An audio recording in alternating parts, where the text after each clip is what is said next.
Well, to quote Bob Fosse's All That Jazz and Roy Scheider, the Joe Gideon character in that same movie, it's showtime. This is Journey of an Aesthete podcast, of course, and I'm your host, Mitch Hampton, and there's a lot to cover in this episode. First of all, is the sound clear?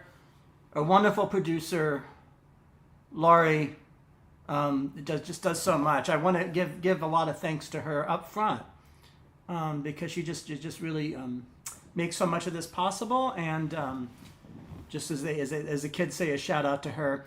So this is Journey of an Aesthete podcast, host Mitch Hampton, and this is a book lunch. And there is,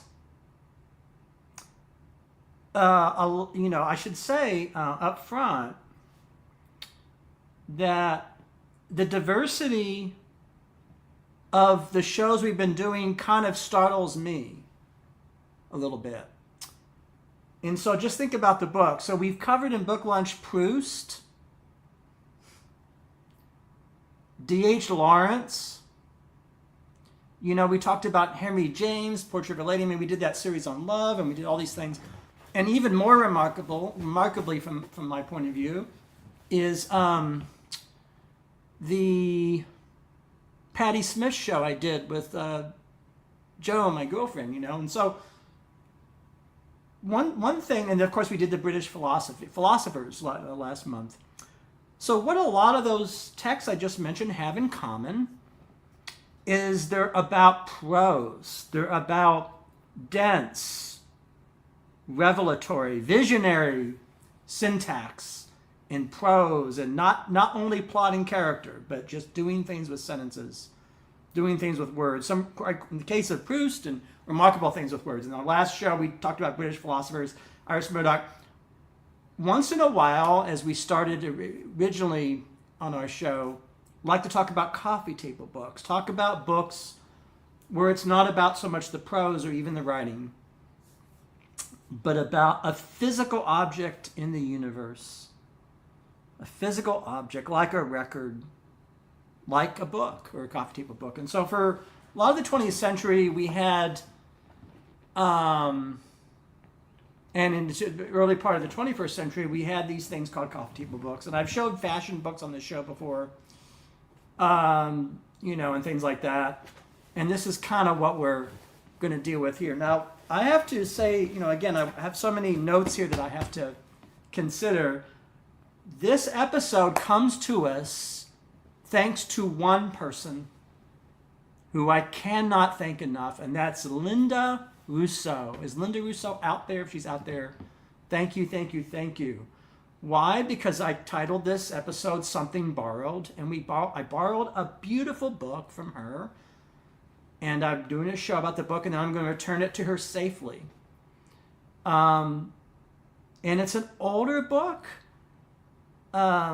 quite older actually, because there's been many books since on the topic by both daughters, actually, I think. This is Nancy Sinatra's coffee table art book, My Father, Frank Sinatra. And we're going to look inside the book. We're going to carefully look inside some of these images. Because just as there was a world of book publishing at that time, there was a world of art and culture. And if I had to define that, definitions are always slippery, of course, even if they have truth in them. I want to sort of call it pre-rock and roll, pre-rock culture. A lot of it is jazz and African American. A lot of it, in the beginning of our subject today, of this book, is the big band swing era, 1940s and 50s. And that was a long period of music. I mean, it's hard for us today to really, in a sense, make sense of the fact that we had, and this was a monoculture for a good 40 years. There were all these kinds of musics, and I include, by the way, in this bebop and progressive and sort of the instrumental stuff, because I see it as part of the same world, the same culture. even though music sounds very different, of course, than Tommy Dorsey or even Duke Ellington or Fletcher Henderson. But all of that, you could call it sort of, classic, jazz or classical American popular music. Show tunes and Broadway and Hollywood. So this was a kind of a one, I guess you could call it a monoculture. And Sinatra is in a way the ultimate representative of that era, because he starts in the trenches of Harry James and the Tommy Dorsey band in the 40s. They called him a boy singer. I have a recording of Frank Sinatra and the Red Norvo group in 1957. They said we added a boy singer, Frank Sinatra. And so to get a sense of my feeling about Frank Sinatra, there's a Christian McBride, the bassist, wrote an essay this month, I think, on his love for Frank Sinatra, what he learned from Sinatra, phrasing, swing time, mastery of song, mastery of melody. And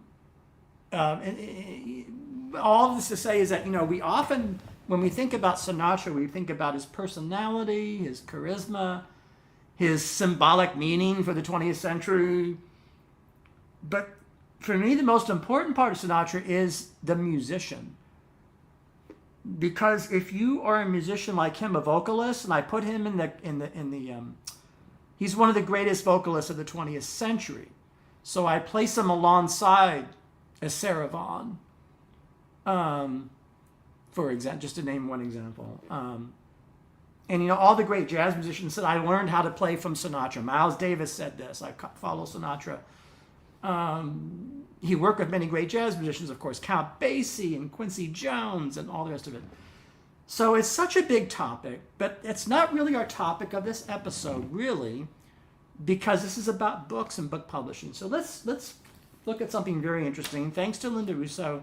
Linda Russo is wonderful. I should say something about her. She used to be a ballet dancer in New York City. She's, like me, an ex-New Yorker. And she does hair. She works in a salon in Asheville. And she's, if I had more of it, I would see her more often. But such is the case of genetics and life. But she borrowed this book from her. So I'm going to show you something really interesting. And this is actually what got me started in the idea of doing a show, more shows on coffee table books. It's not just that it's sort of a lost or dying art of physical, three-dimensional volume and mass objects, right? It's not only that, but it's also a window into the power of an era, any era. Eras have power. Eras have so much power, dictating sensibilities, styles, tones, psychological assumptions, normative assumptions, by the way, to harken back to our British episode of Right and Wrong and all the rest of it. If you have any doubt in your mind that eras are really important, not to take away from the individual sound of a Frank Sinatra and the individual vision of a Shakespeare or of Art Tatum or Miles Davis. Yes, individual matters. But also, and this is an important theme on our podcast, looking at different styles in time and how those styles really dominated our lives. And today is no exception. There are new styles today. I don't know as much about them. I'm not as expert on them, but they're not. You can never say that they're not styles. So this is Linda's book.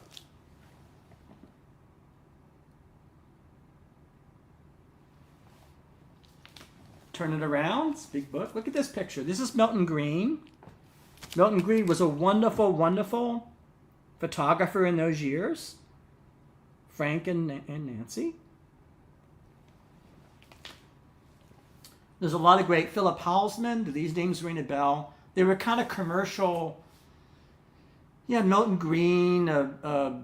That's a whole other topic, as all the great sort of mass cultural popular photographers. Fran Leibowitz's partner, and Anne Leibowitz is one of the latest ones in that. Herb Ritz, and they're all in this book. A lot of those folks. I'm going to show you another book. I just showed you that. You have that in your mind's eye.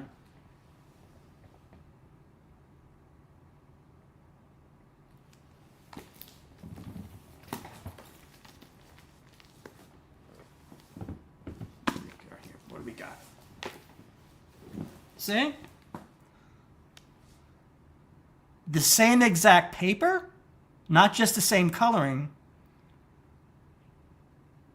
Same font, same style, and even the back page is a similar photography. There's Quentin Crisp, the naked civil servant here, who wrote this book on style, the late great Quentin Crisp. And here's same kind of black and white photography. They're so identical. Both books come from the 1980s and late 70s, because if we count this Quentin Crisp book, it's published in 1981, so, you know, there's a holdover. So what do we make of this? Why the black and the gold and the white? And why so identical? Frank Sinatra's book is from Doubleday. Let's see what we have here. Information on the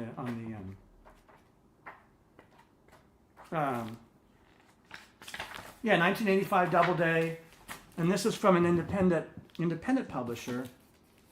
To give you a sense of the power of the coffee table book, that people had tables and furniture and they would put books on the table.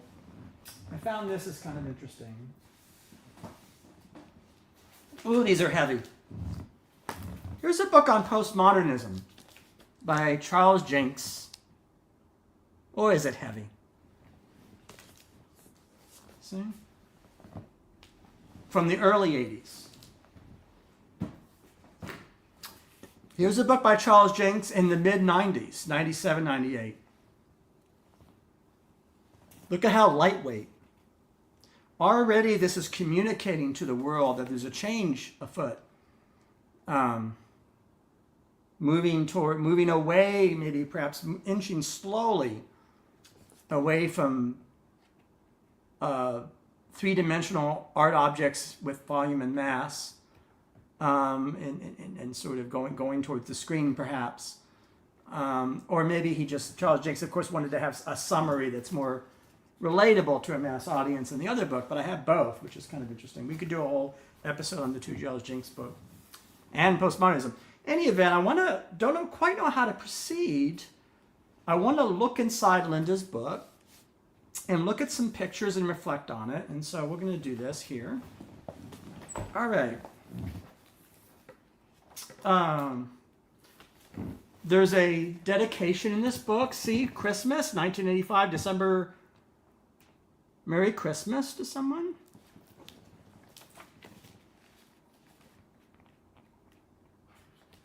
Here's Frank in his big band 40s period, so some suggestions for listening. The movie where he sings Night and Day, black and white movie, Reveille, they talk about it in here, is incredible. Any of those Harry James Dorsey recordings, Nancy with a Laughing Face, is a must. Speaking of Nancy, he had a wife named Nancy, as well as a daughter named Nancy, so that's interesting. The Night They Called It a Day. These are some personal favorites of that period. But look at this photography. Gorgeous. Just this. There's the boy singer in the 40s wearing a very, very, very good gray flannel suit and some kind of polka dot tie there. He's always a great dresser. Known for that. And here's, let's see what we got here. Here's what you would see if you were in a city. You would see Frank is in person in New York. Great photographs in this book. Frank Sinatra in person. Of course, his movie career. Gene Kelly. Anchors Away. The Man with the Golden Arm. I mean, it's a whole, again,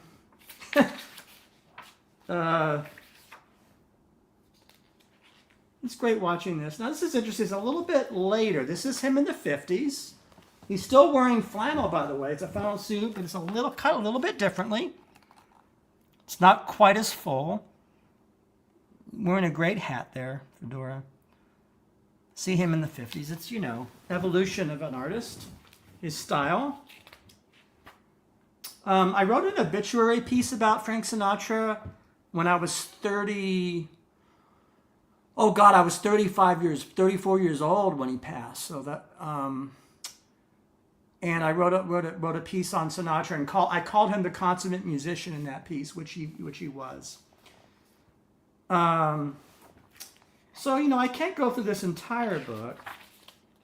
I wouldn't even want to, but But here we go. And after all these, here's the publishing page, and there's Frank and his daughter. 1985, Garden City, New York, Doubleday Company.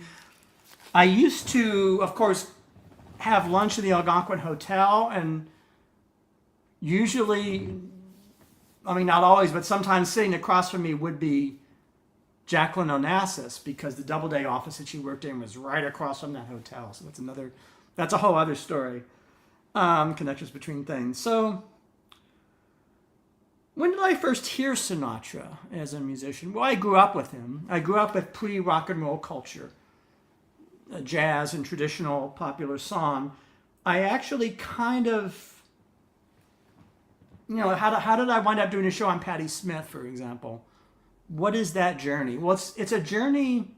It's a long journey, and it's a journey of me growing as a person, growing as a musician. To incorporate more and various musical styles into my consciousness, into my nervous system, and expanding. But it's a slow process. And because I came to rock and roll later, and again, it's puzzling, of course, because I grew up with Sgt. Pepper. You said, well, Mitch, you listen to Sgt. Pepper as an infant, and that's true. That seemed ubiquitous, but it was only the Beatles. Everything else was jazz, Everything else was Frank Sinatra. So, did I ever see Sinatra? I saw him once in Las Vegas in 1992 with Shirley MacLaine. So I got to see Sinatra. He did a tour with Shirley MacLaine. Me and my dad went to that show, and Shirley MacLaine told a lot of jokes about her brother, Warren Beatty, in that show. I remember that. That's an incredible concert. Again, the talent. I mentioned the movies and all this. Sinatra could act. He was a great actor, great singer. He understood jazz. He knew how to swing rhythmically. He knew how to groove. He understood songs. He got the best arrangers: Gordon Jenkins, Billy May, Quincy Jones, Jimmy Van Heusen, songwriters, all the rest of it. So he's a concert musician. And so I got to see Sinatra sort of towards the end of his life. In Vegas, of all places, where he was very famous because of his Count Basie at the Sands, thing from the 60s, just once. So that's kind of my personal, seeing him perform. So yeah, let's look at some things in this book. The big band was a very organized. See this? The way this setup is. See this organization with the trombones. That's the Tommy Dorsey and his brother, trombonist. It's a very interesting. We're actually now looking into this what I call pre-rock and roll world.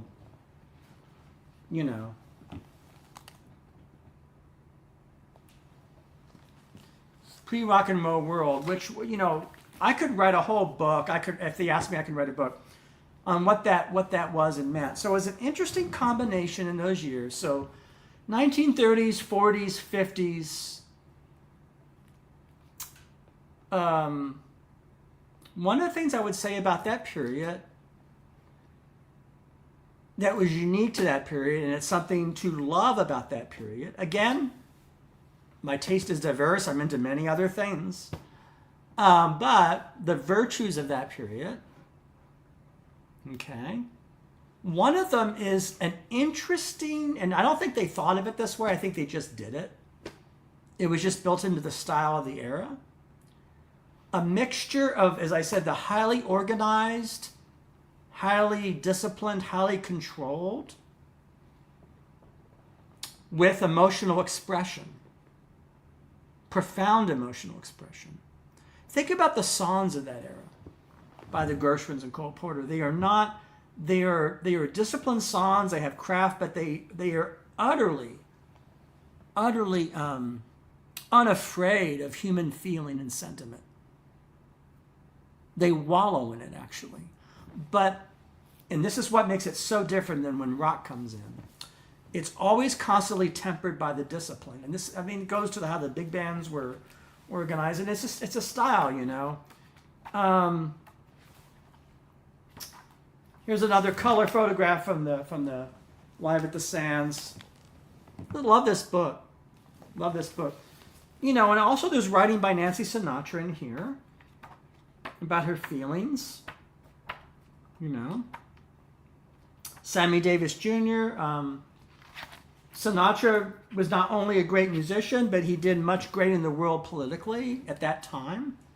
Enormous good for African Americans and for civil rights. He made a movie. He made an interesting short film. I think it's called The House I Live In, which is an attack on racism. Beautiful film, if you can see it. I'm sure it's on YouTube. There's a picture of Frank Sinatra backstage, and you just see him getting ready, and there's only one photo on the wall, and it's Franklin Delano Roosevelt. So it's an interesting era. But see what I mean by the organization? See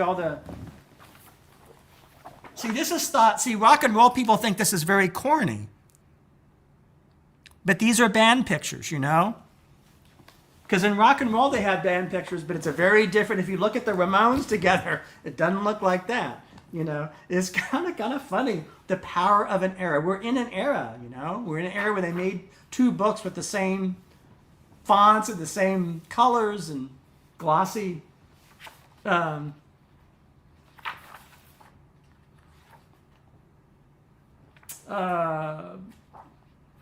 It's a photo of Robert Kennedy right before his assassination in Frank Sinatra. See that?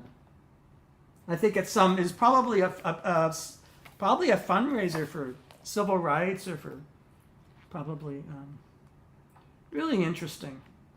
It's a beautiful photo of, look at this. Amazing.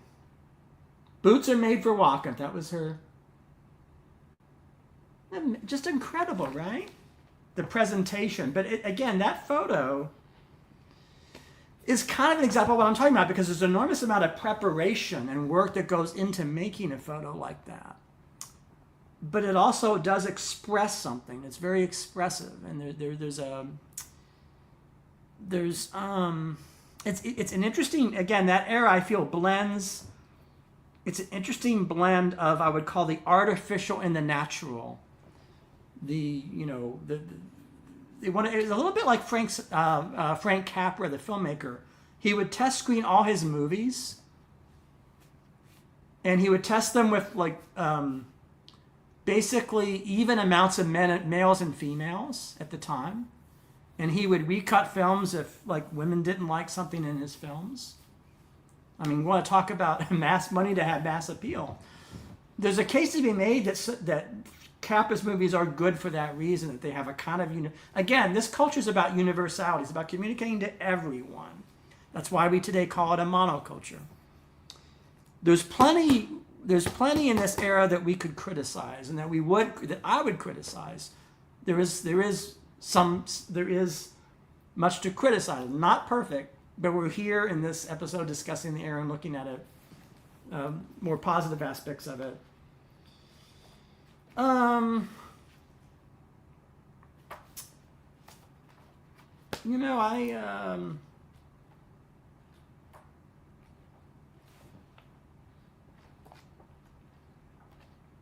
Up into the 80s. Another thing about coffee table books of this era is that that organization thing. Look at that, all the albums he did. They collect them all, and all the pictures. And then all the faces. Look at this. Who would have bought this book back in the 70s or 80s? Look at that. What was the audience for this book? Well, there was an audience for a book like this in 85 or 86, you know? Now, of course, all of this is on the screen, so it's not physical. It's a little more ephemeral, and you click and you see pictures. It's a little profoundly different world. I can't get into the context of this episode an evaluation of that, because that's such a big topic, and I'm not really sure myself about that. But you know, it's these heavy coffee table books. With the pictures in them.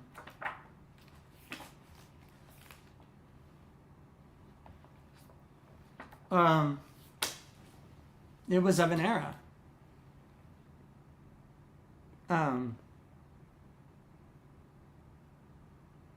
So I'm not going to play any Sinatra.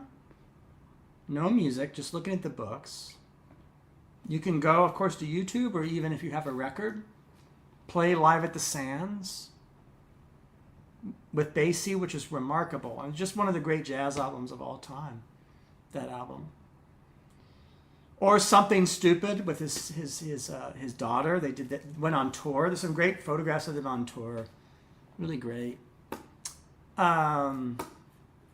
It's an era. What I can do is go to my piano and play a little something to give you kind of a feeling. We're not going to play anything that's been done. No, nothing copywritten. But I am going to go over and improvise a little bit my feelings about Frank Sinatra.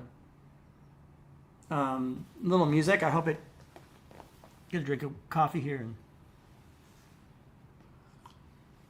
just to do it.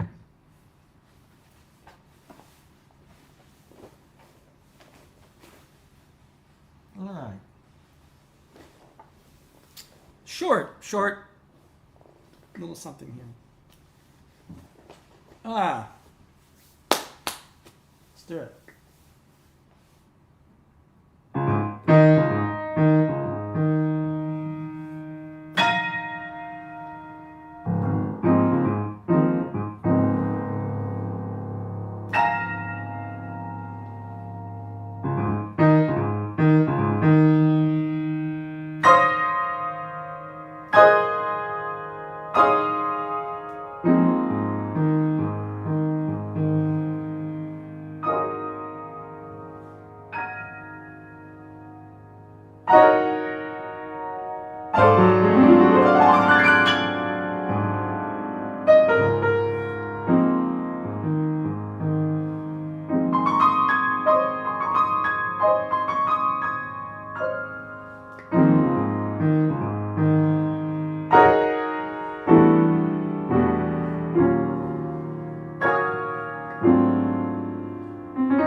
Well, that's all for now. It's kind of a different book lunch because I played piano on it. It's fun. So that was totally improvised. So that's very different than what we've been talking about. Not of course, not the language, which comes from that era, but it's different in that it's wholly improvised, and it's not a chart that's pre-written by Gordon Jenkins or Jimmy Van Heusen. It's not the same every time, It's not all written out. And it's just me improvising the feeling of loving Sinatra singing, and others. People we haven't discussed that I like as much as him. One of them hangs over my piano, Bobby Short, who I knew somewhat. Same era. But thanks for coming out. I hope you have a good weekend, serviceable weekend, maybe even a great weekend. And we have a lot of interesting shows coming up I'm excited about finishing out April and then May. So look for us, Journey of Inner Sleep podcast. Like and subscribe to our show. There aren't too many shows out there where we're talking about Proust and Iris Murdoch and Patti Smith and Sinatra and books all on the same show. I do what I can, but thank you, and to be continued.